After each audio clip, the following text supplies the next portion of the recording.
Today we are going to study about the medicine sulfur from S.K. Dubey.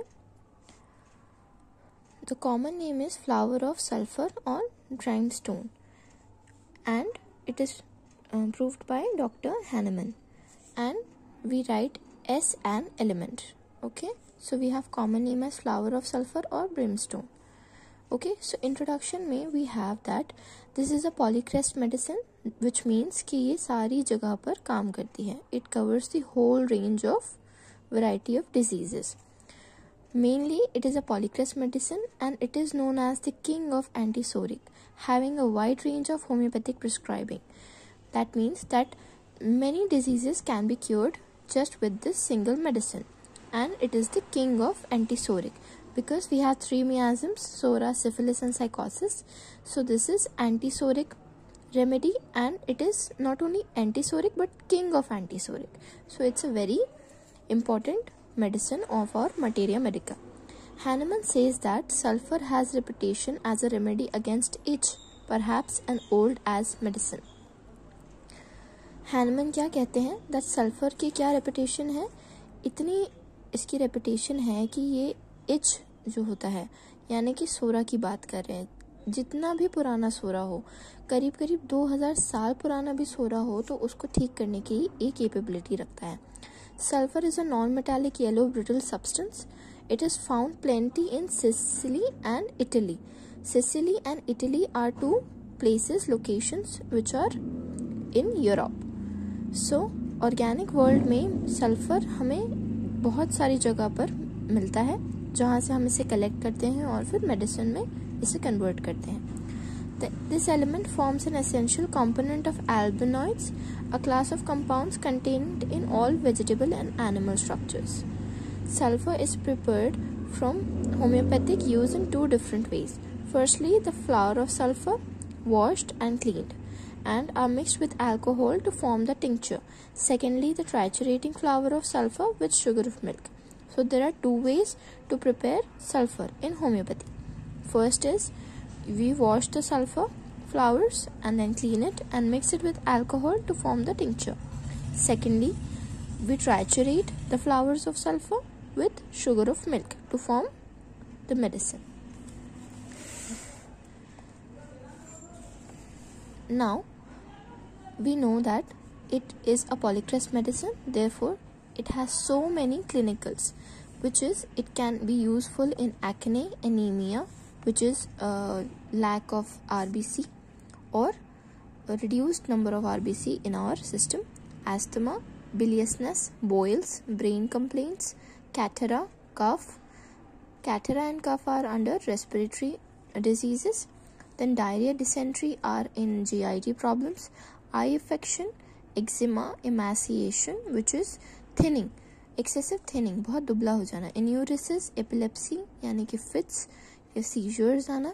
Eructation, eruptions, any skin eruptions which we have already seen, boils or acne or pimples. Okay, and feet burning, that is burning of feet, perspiring, sweating, fearing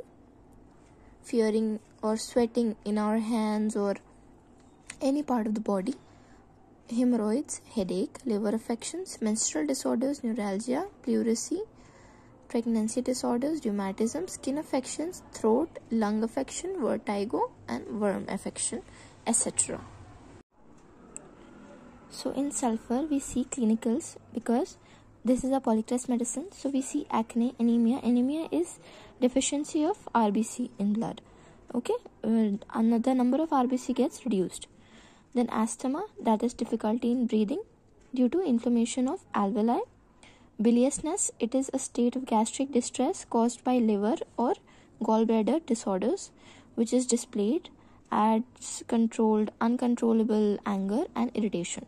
तो बहुत ज़्यादा गुस्सा और चिड़चिड़ापन होगा because of disorders in gallbladder and liver. फिर boils हैं, brain complaints हैं. Then catarrh and cough, which is respiratory problems. This is congestion in the respiratory tract, and this is cough. Then diarrhea, dysentery, this is GIT troubles. Then eye affection, eczema. Eczema is a skin disease in which skin becomes really dry and scaly and there is a lot of itching. And emaciation means thin हो जाना, बहुत ज़्यादा दुबला हो जाना. Enuresis means bed wetting during sleep और during night, passing of involuntary urine in bed. Epilepsy, which is seizures or fits, and eructations, which is belching or burping. Eruptions, which are on skin, red bumps or itchy spots erupts on skin, those are eruptions. Feet burning is burning sensation in our feet. Perspiring is sweating. Fever, gout is uric acid deposition in joints, inflammation of joints. Hemorrhoids, headache, liver affection, menstrual disorder. Neuralgia is pain due to nerve damage or nerve irritation.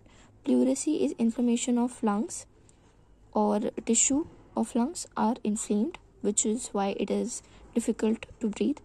Then we have rheumatism. There is an autoimmune disorder which causes stiffness and pain in joints. Skin affection, throat, lung affection, vertigo, and worm affection. Now the next thing we come upon is sphere of action. Its action is centrifugal from within outwards, which means कि इसका action कैसा है, centrifugal, which means कि within से outward काम करती है. यानी कि पहले विसरल ऑर्गन्स पे, यानी कि पहले जो इम्पोर्टेंट ऑर्गन्स है उन पे वर्क करेगी और उसके बाद अंदर से बाहर आते हुए स्किन पे वर्क करेगी. यानी कि फॉर एग्जांपल अगर पहले स्किन पे कोई प्रॉब्लम है, स्किन पे इरप्शंस है और हार्ट में भी कोई प्रॉब्लम है, तो सल्फर पहले हार्ट को ठीक करेगी, उसके बाद स्किन को ठीक करेगी. This is called centrifugal action which is with in outwards. यानी कि पहले अंदर और फिर अंदर से होते हुए बाहर, यानी कि इम्पॉर्टेंट से लेस इम्पॉर्टेंट सिम्टम्स को कवर करते हुए उसको क्योर करेगी. It has a great affinity for skin, यानी कि स्किन पे इसका बहुत अच्छा काम करती है ये. No remedy has more general positive persistent action upon the skin. Skin पे बहुत ही पॉजिटिव और जनरल, यानी कि हर जगह स्किन पे सारी जगहों पर इसका बहुत अच्छा एक्शन है. फिर प्रीडोमिनेंटली नर्वस सिस्टम पे इसका बहुत अच्छा एक्शन है, वीनस कैपिलरीज पर, जहाँ पे ये पूरे वेजिटेटिव स्फेयर को कवर करती है. फिर बहुत सारी मेम्ब्रेन्स पर. Most severely influence of sulphur is on mucus membranes. Mucus membranes जो होती हैं हमारे जो मेम्ब्रेन्स होती हैं अंदर, जो म्यूकस प्रोड्यूस करती हैं, जो मॉइस्ट रखती हैं हमारे अंदर के सिस्टम को, वहाँ पर इसका बहुत अच्छा एक्शन है. जैसे कि रेस्पिरेटरी ट्रैक्ट हो गया, नोज़ में जहाँ पे हमारा म्यूकस प्रोड्यूस होता है. स्पेशली आइज, ब्रोंकाई, जैसे ब्रोंकाई, यूरेथ्रा, रेक्टम, यहाँ पर सब जगह म्यूकस प्रोड्यूस होता है. यूरेथ्रा, रेक्टम में क्यों, ताकि बाउल का जो हमारा फीसेस हैं उनका मूवमेंट कैसा हो, स्मूथ और इजी हो. यहाँ पर भी म्यूकस प्रेजेंट होता है, तो इसलिए सारी वो मेम्ब्रेन्स जो म्यूकस प्रोड्यूस करती हैं उस पर सल्फर का अच्छा खासा इन्फ्लुएंस है. फिर पैथोजेनेसिस, यानी कि सल्फर क्या पैथोजेनेसिस कॉज करती है हमारी बॉडी में. तो क्या करता है, वीनस प्लेथेरा मतलब इमासिएशन, जो हमने यहाँ पे भी देखा था क्लिनिकल में. Podostasis manifesting as redness at the mucocutaneous junction, जैसे कि नॉस्ट्रल हो गई, एनस हो गई, जो भी ओपनिंग्स होती हैं वहाँ पे रेडनेस देखने को मिलती है. अफेक्टिंग द स्किन पे ये डिजीजेस शो करती है. स्किन पे एक्जिमा हो जाएगा, एलर्जी हो जाएगी, बॉयल्स आ जाएंगे, किसी भी तरह का अफेक्शन स्किन पे ये शो करती है. इसलिए उसके अंदर ये पावर है कि वो सारे स्किन अफेक्शंस को क्योर भी कर सकती है. It produces heat, burning and severe itching. This is a great remedy for itching and burning. ये we know that, and therefore it also produces the same. Now we are going to learn about constitution. This is the main and most important thing in the picture of a medicine. This is the physical makeup or constitution of the medicine sulfur. Sulfur is especially suited to lean, stoop-shouldered person who walk and sit stooping.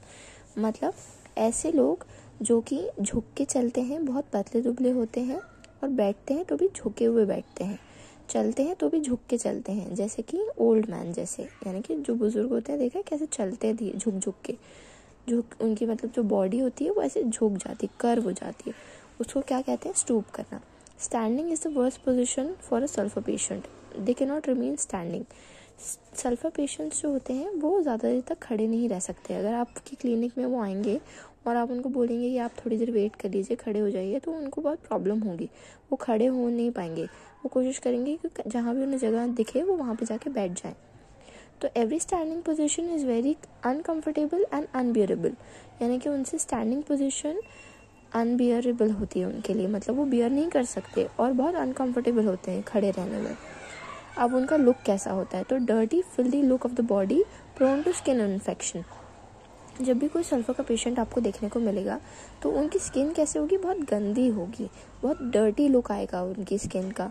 और क्योंकि dirty है तो infection के chances बढ़ गए, यानी कि skin affections बहुत ईजिली हो जाएंगे। प्रोन टू स्किन अफेक्शन का क्या मतलब है, बहुत ईजिली स्किन इन्फेक्शंस उनको हो जाएंगे। This type of people have redness all over the external orifice, example nostrils, lips, anus etc. इस तरह के लोगों में जो भी ओपनिंग होती है एक्सटर्नल ऑरिफिस, यानी कि एक्सटर्नल ओपनिंग, जैसे कि माउथ हो गया, जिसमें कि लिप्स पे, नोज हो गई, नॉस्ट्रल्स पे और एनस में, इन पे रेडनेस देखने को मिलेगी। अब इनका टेम्परामेंट कैसा होता है, यानी कि मिजाज कैसा होता है, यानी कि इनका जो बिहेवियर है वो कैसा होगा, तो कैसा होगा, नर्वस टेम्परामेंट, यानी कि इनकी मेंटल स्टेट कैसी होगी, nervous. Relation with heat and cold, तो sulphur patients is very much sensitive to atmospheric changes, यानी कि मौसम में जब भी कोई चेंज होगा, सर्दी से गर्मी हो रही है, गर्मी से सर्दी हो रही है, तो इनको बहुत प्रॉब्लम होगी। Sulphur patient is a hot patient, क्यों, क्योंकि इसको सारी प्रॉब्लम्स किस में होती हैं, गर्मी से, यानी कि कवर करने से या धूप में चले जाने से या किसी भी तरीके से गर्मी से इसको बहुत प्रॉब्लम होती है। इसलिए we accept this patient as hot patient. Miasm कैसा है, हमने पहले इंट्रोडक्शन में देखा था that it is the king of antipsoric medicine. तो मियाज़िम कैसा होगा, सोरा मियाज़िम की है ये मेडिसिन, यानी कि सोरिक रेमेडी है जो कि सोरा को क्योर करती है और किंग ऑफ एंटीसोरिक है। ठीक है। डायथेसिस क्या है, डायथेसिस का मतलब होता है टेंडेंसी, किसी बॉडी की टेंडेंसी, यानी कि बार बार कोई चीज़ एक ही इंसान को जब होती है रिपीटेडली, या उसकी वो टेंडेंसी बन जाती है होने की, उसको हम कहते हैं डायथेसिस। तो इसकी डायथेसिस कैसी, स्क्रोफुलस डायथेसिस। स्क्रोफुलस डायथेसिस का मतलब होता है कि जो हमारे ग्लैंड्स होते हैं उनमें स्वेलिंग आ जाना, जैसे कि हमारे टॉन्सिल्स में स्वेलिंग आ जाना, थायराइड की स्वेलिंग, जितने भी हमारी बॉडी में ग्लैंड्स हैं उन सब की स्वेलिंग रिपीटेडली होना, उसको हम कहते हैं स्क्रोफुलस डायथेसिस। अब हम आएंगे गाइडिंग सिम्टम्स पे। तो गाइडिंग सिम्टम्स स्टार्ट करने से पहले you all should know that guiding symptoms are very important for your examination. सारे गाइडिंग सिम्टम्स आपको बहुत अच्छे से याद होने चाहिए। Try to memorise them by preparing a image in your mind. Imagine a person and think that we are studying about that same person. Complaints that are continually relapsing, यानी कि ऐसी complaints जो बार बार पेशेंट में हर थोड़े time बाद repeat होती हैं। Relapse मतलब क्या होता है, बार बार एक ही चीज़ का रिपीट होना, यानी कि आज मुझे सर्दी जुकाम बुखार हुआ, आफ्टर 7 days मुझे अगेन वही चीज़ रिपीट हो गई। So we are taking medicines but it is not able to cure और permanently remove it from our body, therefore क्या हो रहा है, रिलैप्स हो रहा है। So patient seems to get almost well when the disease returns again and again, which means कि हमें ऐसा लगता है कि अब पेशेंट बिल्कुल परफेक्टली क्योर हो गया, बट थोड़े टाइम हम क्या देखते हैं कि वो वापस डिजीज़ रिटर्न हो गई। तो जब भी ऐसा हो कि एक मेडिसिन जो हमने बहुत अच्छे से सिलेक्ट करी है सारे सिम्टम्स को मैच करके, वो फेल हो जाए किसी भी एक्यूट डिजीज़ में या फ्रीक्वेंटली वो रिपीट हो, तो हम किसके बारे में सोचेंगे, सल्फर को देने के बारे में सोचेंगे। When carefully selected remedies fail to produce a favorable effect, especially in acute diseases, it frequently serves to rouse reaction power of the symptom and clears up the case. ऐसा केस जो कि हमारी मेडिसिन से cure नहीं हो पा रहा है, जबकि वो मेडिसिन पूरी सिम्टोमेटिक है, यानी कि पूरी मैच कर रही है सारे सिम्टम्स से किसी भी एक्यूट डिजीज़ में स्पेशली, तो हमें किसके बारे में सोचना है, सल्फ़र के बारे में। तो सल्फ़र क्या करेगी, हमें उसको क्लियर करने में, उस केस को क्लोज करने में और उसको क्योर करने में हेल्प करेगी। This is our first grinding symptom. Then the second grinding symptom is standing is the most uncomfortable position for sulfur patient. They cannot remain standing. Every standing position is uncomfortable and intolerable. Standing position उनके लिए बहुत uncomfortable होती है, वो ज़्यादा देर तक खड़े नहीं रह सकते. ये हमने पहले भी पढ़ चुका है. तो यही हमारा सेकंड गाइडिंग सिम्टम है. Burning anywhere and everywhere on the body. हमने देखा था बर्निंग और इचिंग के लिए ये बहुत ही अच्छी मेडिसिन है. तो इसमें थर्ड गाइडिंग सिम्टम है burning and itching everywhere in the body. सारी बॉडी में जनरल या स्पेसिफिक पॉइंट पे बर्निंग फील होगी. और ये बर्निंग कैसी होगी? बहुत शदीद, मतलब बहुत ख़तरनाक जलन स्किन के ऊपर फील होगी. As if it is burning with fire. So it is indicative of sulphur medicine. General भी हो सकती है, लोकल भी हो सकती है. ये सल्फर मेडिसिन का ग्रेट सिम्टम है. It is correct to say that burning is for sulphur and sulphur is for burning. यानी कि जो सल्फर है वो बर्निंग के लिए जानी जाती है और बर्निंग में बहुत अच्छा वर्क करती है. Burning in soles, palms, vertex, eyes, nose, mouth, stomach, all over the skin in the parts on which he lies. जिस भी पोजीशन में इंसान लेट रहा है उस पार्ट पे जिस पे वो लेट रहा है, जैसे हाथ पे लेट रहा है, या वो साइड उसका बर्न करेगा. Burning is aggravated from the heat of bed and covering. Burning कैसे बढ़ती है? एग्रेवेशन का क्या मतलब होता है? बढ़ जाना, उस कंप्लेंट का बढ़ जाना. किस वजह से बढ़ती है? हीट ऑफ बेड, यानी कि बेड पे हीट की वजह से जब हम लेटते हैं तो हमारा बेड गर्म हो जाता है ना. तो वो जो गर्मी है, बेड की गर्मी जो होती है, उसकी वजह से एग्रेवेशन हो रहा है. और कवरिंग से, यानी कि बहुत ज़्यादा ओढ़ पहन लिया या कुछ ढाक लिया उस पार्ट को जहाँ पे बर्निंग हो रही है, तो बर्निंग क्या हो जाएगी? बढ़ जाएगी. अब नैश ट्रायोज ऑफ बर्निंग में सल्फर, आर्सेनिक और फॉस्फोरस, ये तीन medicine Nash trios of burners कहलाती हैं. कौन कौन सी medicine? Sulphur, arsenic and phosphorus. Sulphur की बर्निंग हमने देख ली कहाँ कहाँ होती है. सोल्स में, पाम में, वर्टेक्स, आईज पे, नोज, माउथ, स्टमक पे, और सारे वो पार्ट्स जिस पे वो लेटता है या बैठता है. और एग्रेवेशन किससे होता है? हीट ऑफ बेड से और कवरिंग से. इसी तरह क्योंकि आर्सेनिक और फॉस्फोरस भी नैश ट्रायोज ऑफ बर्नर्स में आते हैं, यानी कि ये भी बर्निंग की ही मेडिसिन है. तो आर्सेनिक की बर्निंग कैसी होती है? वॉयलेंट एंड एक्यूट, यानी कि बहुत शॉर्ट टाइम पीरियड के लिए होती है, बहुत वॉयलेंट होती है, ख़तरनाक, बहुत ही अग्रेसिव बर्निंग होती है. और रिलीफ कैसे होती है? हीट से. ये इसका कॉन्ट्रडिक्टरी सिम्टम है. अब बर्निंग तो हीट से होती है, तो ठंड से हमें एम्बुलेशन होना चाहिए, यानी कि ठंड से हमें आराम मिलना चाहिए. एम्बुलेशन का क्या मतलब होता है? आराम मिलना. कि हमें आराम किससे मिलता है? तो एम्बुलेशन किससे मिलना चाहिए? ठंड से. लेकिन आर्सेनिक में देखो एम्बुलेशन किससे मिल रहा है? हीट से. Relieved by heat, accept in head, यानी कि सर में गर्म से बर्निंग ठीक नहीं होती है. With mark prostration. प्रोस्ट्रेशन का मतलब होता है लेट जाना. थक हार के जो हम लेट जाते हैं ना, पड़ जाते हैं बेड पे, उसको हम कहते हैं प्रोस्ट्रेशन. यानी कि थकी हुई हालत में, एनर्जी नहीं है हमारी बॉडी में और हम बस लेट गए, यानी कि हम बिल्कुल ऐसे लेट जाते हैं ना, उसको हम कहते हैं प्रोस्ट्रेशन. और रेस्टलेसनेस. रेस्टलेसनेस क्यों? क्योंकि आर्सेनिक ट्रायोज ऑफ रेस्टलेसनेस में भी आता है, तो इसमें भी रेस्टलेसनेस देखने को मिलती है. यानी कि एक पोजीशन में नहीं लेटा रहेगा, बार बार या तो इधर टर्न होगा या तो उधर टर्न होगा, बेड में ही करोड़ बदलता रहेगा. Burning specially in acute cases. Arsenic में बर्निंग कैसी है? एक्यूट डिजीज में बर्निंग होती है, यानी कि कोई भी छोटी सी एक्यूट टाइम के लिए, मतलब छोटे टाइम के लिए कोई भी डिजीज आई है तो उसमें बर्निंग होगी, तो वो आर्सेनिक. जबकि सल्फर में इसका उल्टा है, रिवर्स ऑफ सल्फर, मतलब सल्फर में क्रॉनिक डिजीजेस में बर्निंग देखने को मिलती है. आर्सेनिक में बर्निंग कब कब देखने को मिलती है? मिड डे में और मिडनाइट में एग्रेवेशन देखने को मिलता है, यानी कि मिड डे और मिडनाइट में बर्निंग जो होगी वो बढ़ जाएगी. और आर्सेनिक पेशेंट में फियर ऑफ डेथ होता है, यानी कि मौत से डर. ठीक है, क्योंकि वो उसको ऐसा लगता है कि वो अभी इस डिजीज से या जो प्रॉब्लम उसे हो रही है उसकी वजह से वो मर जाएगा, इसलिए उसको क्या होता है? फियर ऑफ डेथ होता है. फिर फास्फोरस भी हमारा नाइस ट्रायल्स ऑफ बर्नर्स में है, तो फास्फोरस की बर्निंग देखते हैं।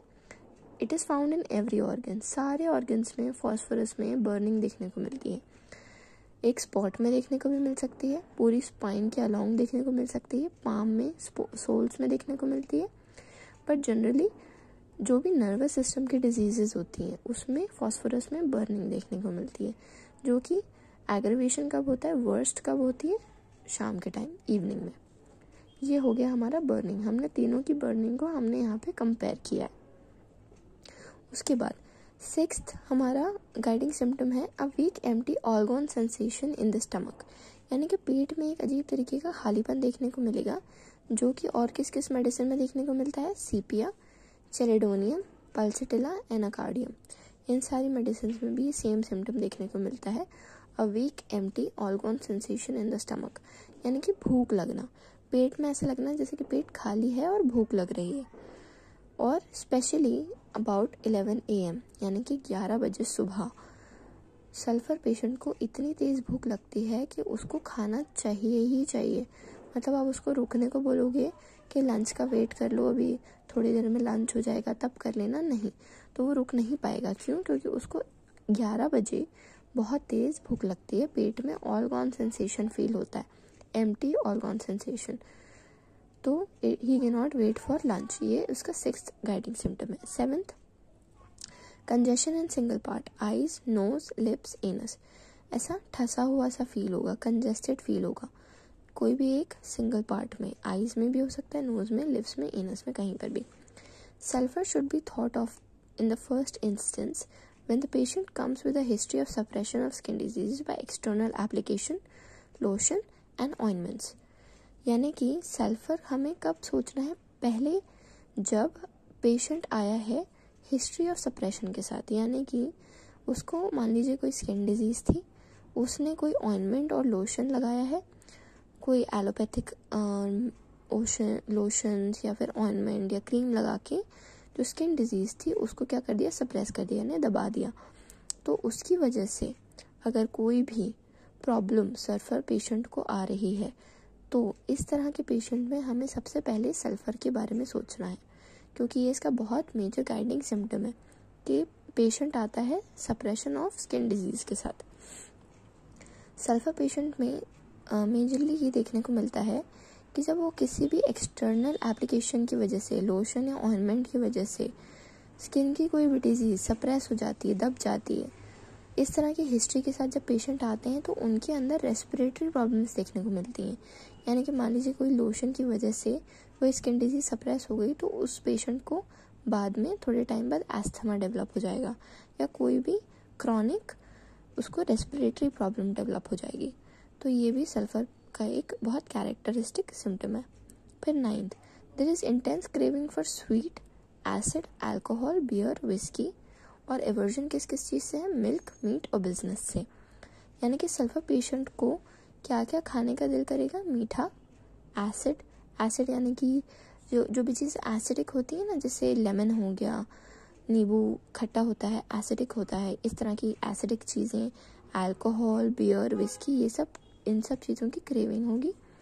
और एवर्जन यानी कि उसको क्या पसंद नहीं होगा, मिल्क पसंद नहीं होगा, मीट पसंद नहीं होगा और बिजनेस करना पसंद नहीं होगा, यानी कि वो बिजनेस करना नहीं चाहता है। So these are the aversions, these are the cravings, desires, and these are the aversions. Now all the discharges, leukorrhea, nasal discharges are acrid and offensive. जो भी सल्फर पेशेंट के डिस्चार्जेस होते हैं वो बहुत ज़्यादा एक्रिड होते हैं।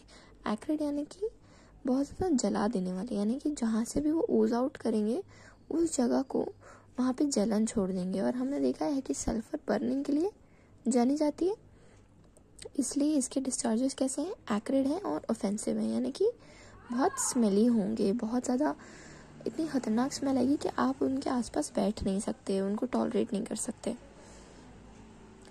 एग्रेवेशन किस चीज़ से है, हीट से, गर्मी से एग्रेवेशन है, और ये की नोट है सल्फर का, एग्रेवेशन बाय हीट, गर्मी से प्रॉब्लम्स का बढ़ जाना is a key note for sulphur, especially by warmth of bed.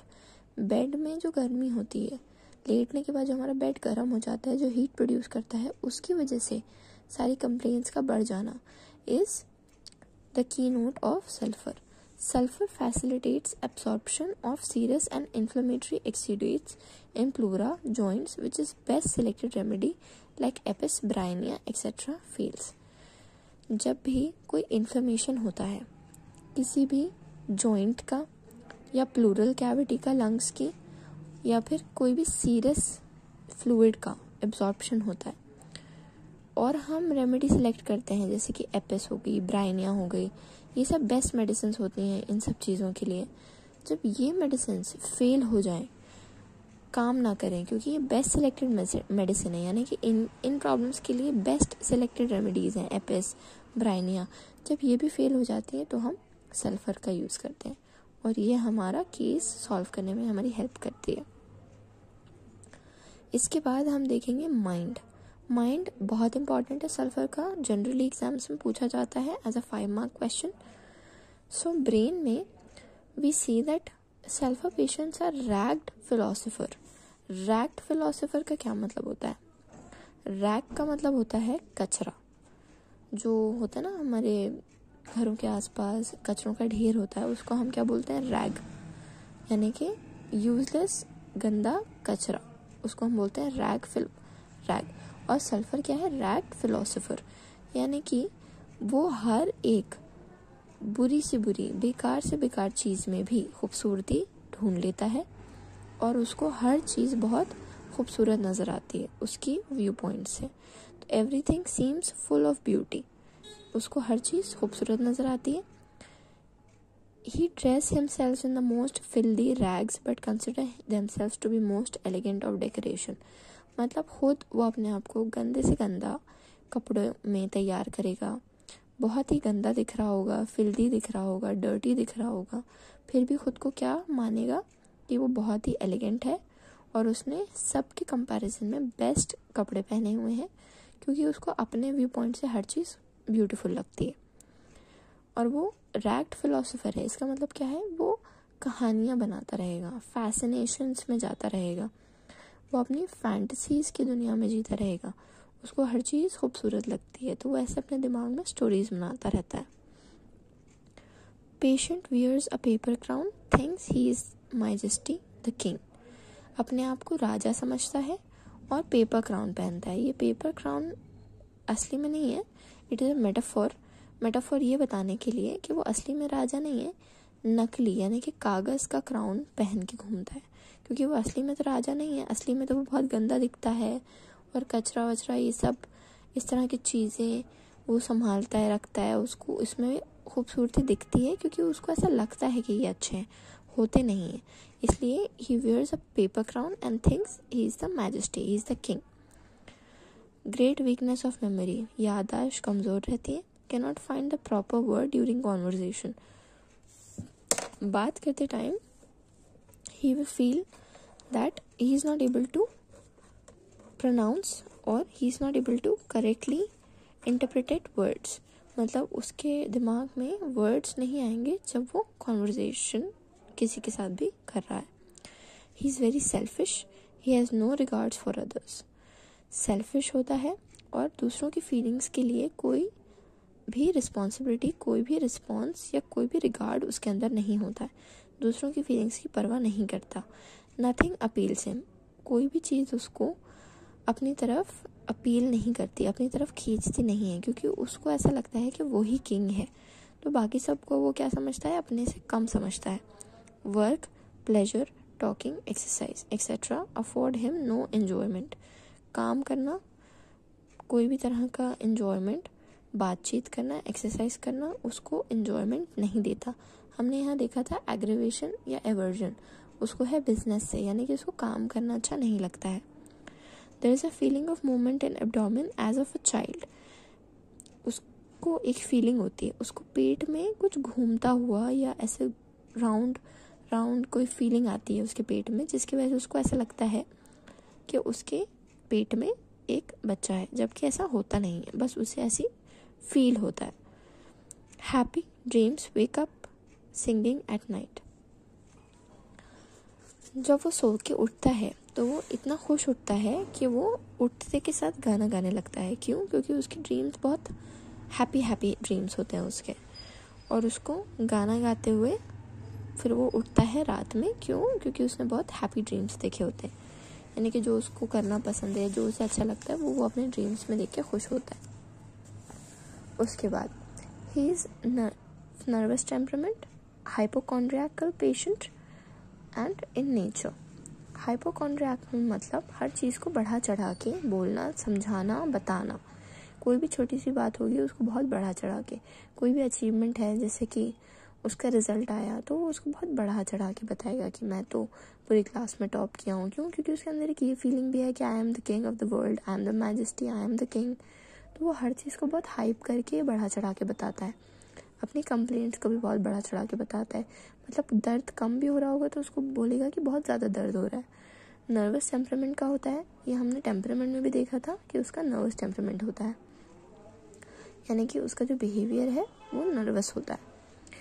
Elements from, यानी कि उसको किन किन चीज़ों से प्रॉब्लम्स होती हैं। एलिमेंट्स तो अल्कोहल पीने से, सप्रेशन ऑफ स्किन डिजीजेस से, सन की हीट से, और ओवर एक्सर्शन से।